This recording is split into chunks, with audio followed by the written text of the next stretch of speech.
Pois dixéronos que había que, que en maio había que aprobalo sí ou sí, porque senón hai unha sanción moi importante, neste caso para a Xunta de Galicia, que se había estado esperando, porque desde a Administración esperaban que houbera unha flexibilización, neste caso das declaracións de zona vulnerable, non? Por o rebolo tamén que se produxo no seu momento cos agricultores, nesas movilizacións que se fixeron.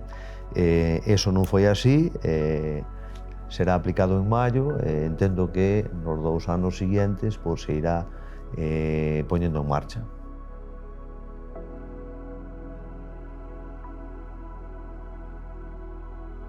Eu, dende a Administración Municipal, levo aquí 2 anos, sí que é certo, pero creo que neste caso ten que ser tanto Ministerio e Xunta de Galicia os que ao final fagan esa comunicación, non? A norma ven de Europa, hai que aplicala neste caso sí ou sí.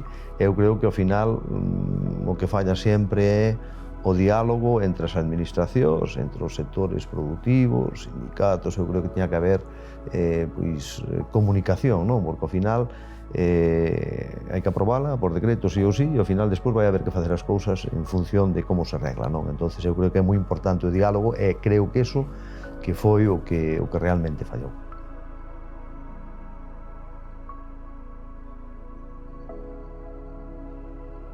Nós ao final damos unha licencia dunha explotación que se monta aquí, non? É dicir, o que si a mellor había que regular pois é a cantidad, neste caso, de explotacións, ben sean avícolas, porcinas ou demais, que hai nunha zona determinada, non? Porque a veces pode que a mesma zona non dea asumido a cantidad, neste caso, de abono orgánico que se produce, co cual eso sí sería moi importante, pero o que está claro é que como ente municipal se presentan un proxecto para a instalación dunha granxa con todas as bendicións medioambientais da Xunta, eu prevarico se non lle dou a licencia definitiva, non?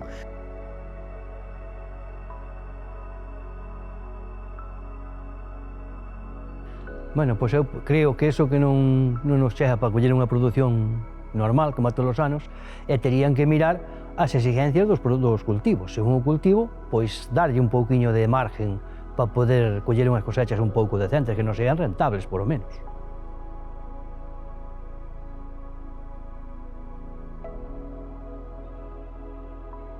Nada, aquí enterámonos das cousas, pois, ou polos medios, ou porque ao final algún político cando son as eleccións lle interesa sacar partido destas cousas, pero que va, aquí non se conta co agricultor para nada, non toman as medidas igual que desde Bruselas, toman as medidas e despois as implantan sin saber as consecuencias reais que ten as medidas estas na produción de todo, e ao final pois é unha pena porque o máis lóxico e normal sería contar cas persoas afectadas cada vez que se vai a facer algo que lles afecte a nós, por exemplo. Iso se fora unha medida boa, unha bomba, tiñan vida aquí 50 veces a contárnosla. Como isto é unha patata calente que queima ya todo o mundo, nadie nos dice nada.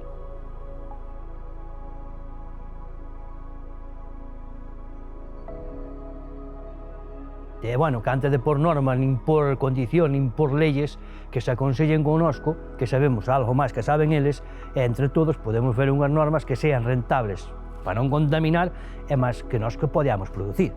Entre todos, pero non que veña un tipo que está sentado nun sillón e que se lle acorde por unha norma que non sabe nin como funciona. É a nós que nos abrase. Que poñan as normas, pero aconsellándose connosco, que somos os que temos que producir, os que estamos aquí e os que sabemos como podemos fer unha cousa e a outra. E noutra das cousas que temos é que non só nós contaminamos, os ayuntamientos están contaminando tanto como a nós, e a administración tiña que empezar por dar exemplo iles, non por normas a nós, decir, vamos dar nos exemplo, porque as depuradoras están botando todas para fora, e deso non se acorda nadie, porque lle vale pasta a administración, a nosa non lle vale, dalle igual, que se non a temos é o mismo, entón que empecen eles a dar exemplo. Non se pode competir a nivel de nun mercado globalizado donde nuns sitios prohíben certos produtos que son baratos e que dicen que son contaminantes, e están prohibidos botalos nós. Pareceme ben, se son malos, pero o que non se pode é permitir que entren produtos de terceiros países pois con todo o que nós non podemos utilizar, porque Lóxicamente compiten en precio mellor que podemos competir nós. Teñen que ter os mesmos controles. O que se vende aquí pois, é o máis lógico de todo. Vamos, o consumidor necesita ter claramente, ou saber claramente pois, que un produto dun lado pois, está con as restriccións que está sendo moito mellor, pero que outros produtos que igual desa mesma maneira entran de outros países terceiros pois non teñen eses controles.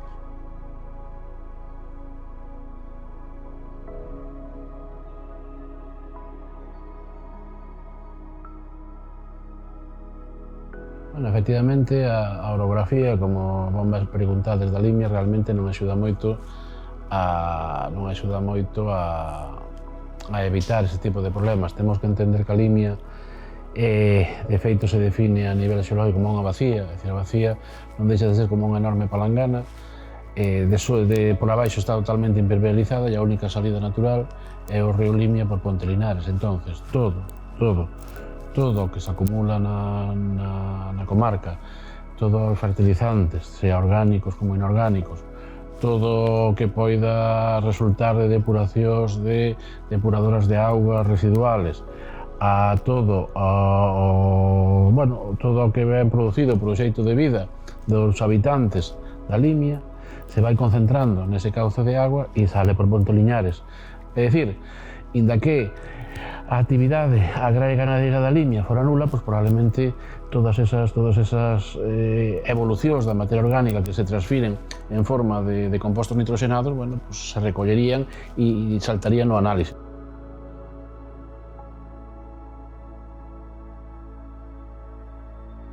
A Limia é unha das comarcas de Galicia que máis relevo xeracional hai. Todos, tanto os agricultores como gandeiros son os principais interesados en que se siga manteñendo a súa forma de vida.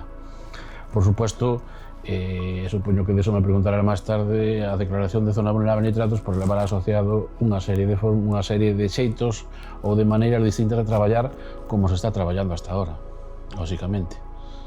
É dicir, a limitacións de 170 kg por hectárea que marca o Real Decreto a norma esta que regula as zonas vulnerables se limita a unha limitación que atinxe únicamente os abonos orgánicos, non os abonos químicos. Lóxicamente hai que esperar hai que esperar a legislación que saquemos na Comunidade Autónoma de Galicia para poder opinar sobre estas salvedades. Independentemente de que a legislación permita ou non permita abonado químico ou abonado orgánico, se nunha comarca como esta dispoñemos de abonado orgánico abondo como para cubrir por lo menos as necesidades nutricionales a nivel do nitróxeno dos cultivos, bueno, pues é algo que habría que utilizar. Primeiro, porque vai ser económicamente máis rentable e despois, sobre todo, bueno, porque probablemente tamén sea, repito, tamén vai a fomento desa sostibilidade. Pero o Ministerio, cando fala de 210 kilos por hectárea de nitróxeno orgánico, provenientes de fontes orgánicas, e o mesmo decreto dice que, no caso de que as extraccións de cultivos sean superiores a esas 210 en primeira instancia e as 170 en segunda instancia, se debería ou se podría complementar con aportes minerais ou químicos. Pero repito, son abonos orgánicos. Porque que nos pode parecer unha contradición que por un lado digamos que hai que fomentar o uso de abonos orgánicos e por outro lado a limitación se base en abonos orgánicos. Tú cando manexas un abono químico non digo que sea mellor nin peor. Mellor sempre vai ser por defensa do suelo, por mantemento de biodiversidade, son as fontes orgánicas. Pero tú cando utilizas un abono químico sabes perfectamente como se vai comportar. Contas cunha solubilidade, conoces o seu comportamento ante temperatura, humedade e pluviosidade, entón tú cando botas no suelo sabes canto tempo vai estar no suelo. Por eso, cando o Ministerio, por eso, no resto das normativas autonómicas, cando se falou da zona vulnerable a nitratos, fan un especial foco a nivel de cantidad sobre os abonos orgánicos. Que fan sobre os abonos químicos? Bueno, pues, e aquí tamén probablemente tocará tú cando utilices un abono químico, lóxicamente ten que ser en base a un análisis de suelos e lóxicamente vanche recomendar, case obligar, a que ese abono non o botes como se fai en moitos casos todo en fondo, é dicir, todo xunto, senón que o vaya repartindo en distintas coberteras, en distintas aplicacións según as necesidades nutricionales do cultivo. Pero repito, é algo que ten salido en prensa estes días, que se fala moito, de 210 kilos por hectárea, 170 kilos por hectárea, a orde ministerial se refire a abonos orgánicos. Non a cantidades totales.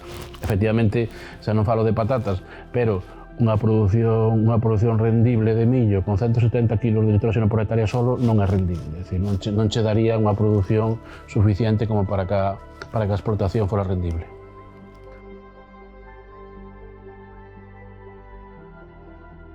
A nivel de patata, teríamos que abrir tamén unha discusión segundo a variedade, se é unha variedade para frito, unha variedade para consumo, pero do orden de, botando medias, podo che dicir que non se superan, nin de lonxe, as cantidades que o propio Ministerio indica na publicación que ten da fertilización racional dos cultivos. O Ministerio fala a veces de 250 kg por hectárea e na Limia nos movemos na horquilla dos 200 kg de nitróxeno por hectárea. Vale.